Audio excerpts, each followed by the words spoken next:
Morning. This is Giovanni Gallucci, and this is the Food and Beverage Trend Report, my weekly sit-down with Chloe Dawn. Morning, Gio.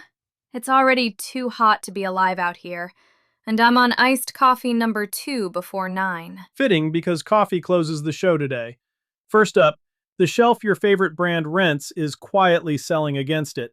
Then, giardiniera, of all things, and why it's really a content format. Let's get into it. So Eddie flagged this one, and I couldn't stop chewing on it. 7-Eleven put its own soda right in the cooler, next to the independent brands it stocks. And it's not the sad generic can anymore. The store label is going premium. Cleaner ingredients, nice design, the whole grown-up look. Right, and that's the shift people are sleeping on. Private label used to mean the cheap thing on the bottom shelf you scanned right past. Now the retailer watches its own register data, sees exactly which small brand is moving, copies the format, prices a hair under you, and sets it at eye level. You paid for the R&D. They already own the building. And it's not just the convenience stores doing it. It's everybody now. Trader Joe's is almost entirely its own label. Costco's Kirkland line is so good, it sometimes gets made in the same plant as the name brand sitting right next to it. Kroger's clean label store brand is a multi-billion-dollar business on its own. These aren't knockoffs anymore, they're real products.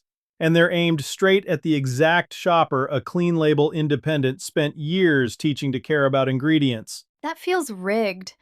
What does a small brand even do? You can't outspend the store. You can't, so quit fighting on their ground. The shelf is theirs, the pricing is theirs, the whole planogram is theirs.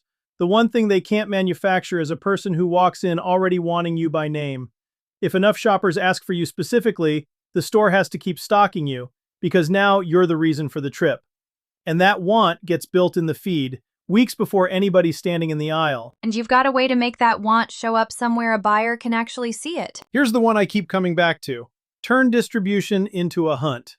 Ask your people to post wherever they spot you in the wild, tag the store, tag you. You repost every single one the same day. Now finding your can is a little game. The sightings stack up across the whole map. And here's the quiet part. That stack of tags is proof of demand. You screenshot it and walk it into the buyer meeting. Your fans just built your sell sheet and it cost you nothing. So the community work and the retail work turn out to be the same work. They're the same job now. A conglomerate can buy the end cap and the promo and the shelf tag.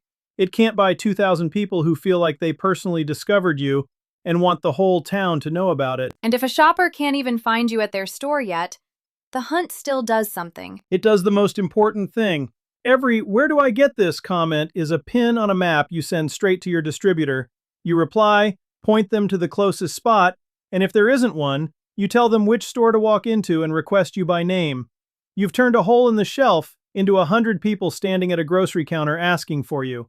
That's demand the store's own brand can't generate for itself. 3 things you can actually do with that. 1. Start a sightings ritual. Pin a post that says, "Show me where you found us." Repost every tag to your story that day, and keep it running every week so people stay in the habit of hunting. 2. Build a public wall of the stores fans found you in. It reads as proof to a new shopper, and it doubles as a live demand map you hand to the next buyer. 3. When the store's own version lands right next to you, don't rant about it. Post a plain side-by-side of the 2 ingredient lists. Say nothing smug, and let the comment section make your case for you. Okay, this next one is just fun. Kendall clocked giardiniera going premium. The Chicago pickled veg jar, that same energy chili crisp had a couple years back, but Italian-American, and all of a sudden people are spooning it on everything. Sandwiches, scrambled eggs, cold pizza, straight off the fork over the sink. And it's a heritage story, which is exactly why it moves. Nobody built this in a lab and focus grouped a name. It's the jar that sat on the counter at the Italian beef stand in Chicago for generations, the thing somebody's grandmother made every fall. The culture finally circled back to it. When a food already carries a real story, you don't have to invent one. You just hand people a reason to keep watching. So if I'm the brand holding that jar, what do I actually make? Because a pretty photo of a sandwich is a dime a dozen. You build a series, not a post. And you've got a roadmap already. Look at what Chili Crisp did. Fly by Jing, Momofuku, that whole wave, they didn't sell you a condiment. They ran a running gag called Put It on Everything and let the audience carry it. You do the same. Week 1, giardiniera on a breakfast taco. Week 2, on a midnight slice of cold pizza. Week 3, some maniac spoons it over vanilla ice cream and the comments come unglued. Same jar, same segment, a new episode every week. Why does the recurring bit beat just posting the good-looking stuff every day? Because a one-off is an ad and a series is a habit. The audience learns the shape of it. They start guessing what's coming. They tag the friend who has to see episode 9.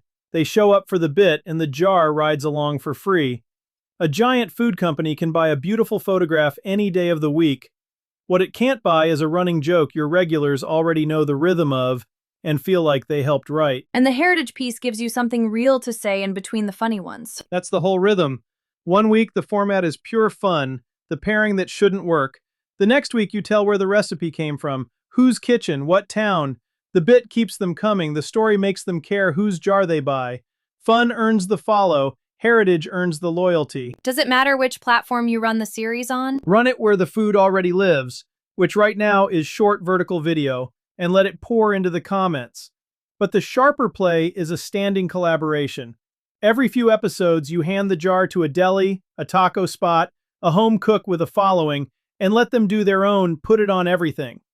Now the series has guests, the format travels into somebody else's audience, and you're not carrying the whole thing on your own feed. 3 moves before we switch gears. 1. Name the series and number it out loud. Put It on Everything, Episode 1, and keep the number on screen so a brand new viewer knows there's a back catalog to go binge. 2. End every installment on a next episode tease. Ask the comments what you should put it on next, then actually film the top answer and credit whoever said it. 3. Cut everyone for silent autoplay.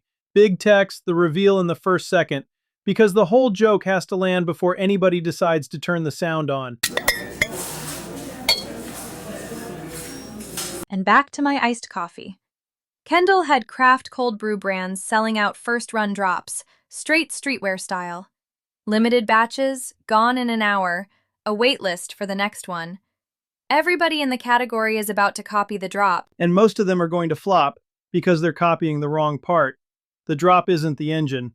Scarcity only works on a thing people already want, and a countdown clock has never once made somebody want a coffee they didn't care about. So watch. 100 brands slap a limited edition banner on an ordinary product next month, and it just sits there with a timer running. So what's actually making the good ones vanish in an hour? The work. Everything that happens before the drop. The roast, the cupping table, the batch that came out wrong and got poured down the drain. These brands have been filming how the coffee really gets made for months, quietly, the boring, beautiful stuff. By the time a can finally goes live, you already feel like you were standing in the room when they made it. That's what earns the sellout, not the timer. And that's the exact piece a big roaster can't fake. Can't fake it and won't film it. A giant private label supplier is never going to show you the failed batch or the 4 in the morning roast because there's no single human back there who cares enough to press record. That's the whole advantage the small brand has. The mess is the story. Show the work, and the drop honestly sells itself. And I noticed you steered us straight off putting the founder's face on camera. On purpose, because everybody reaches for that first and it's worn out. Skip the founder monologue. Show the hands, show the grinder, show the notebook with the ratios crossed out. Film the coffee, not the person holding it. The work is more convincing than any talking head, and it never gets tired of being watched. It's also a lot easier to keep making than a personality. Way easier, and it compounds. A year of process clips is a library nobody can copy because it's literally your process. That's the real asset, and the drop is just how you cash it in. What if a brand is just starting out and has no drop to build toward yet? Then the process content is how you build the list in the first place. You film the work for a month before you sell a single thing, put a plain notify me on the site, and let people raise their hand to be told when it's ready. By launch, you're not shouting into an empty room, you're opening the door to a crowd that already watched you make it. Start the camera before you start the store. 3 to close it out. 1. Run a standing behind the batch series in the weeks before any drop.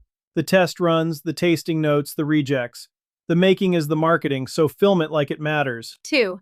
Save those process clips into a pinned highlight so a brand new follower can binge how it's made before they ever hit a single product post. 3. When you do drop, tell people in plain words what went into that exact batch. The story of the batch is the thing they're buying. The scarcity is just the calendar it ships on. That's the food and beverage trend report for this week. If you run a brand in this category and you want a weekly show like this one, aimed square at your customers and your shelf, that's the work I do at gallucci.net. I build the whole thing, the research, the voice, the edit, and hand you a finished episode every week. Come find me at gallucci.net or DM at gallucci.net on Instagram or LinkedIn.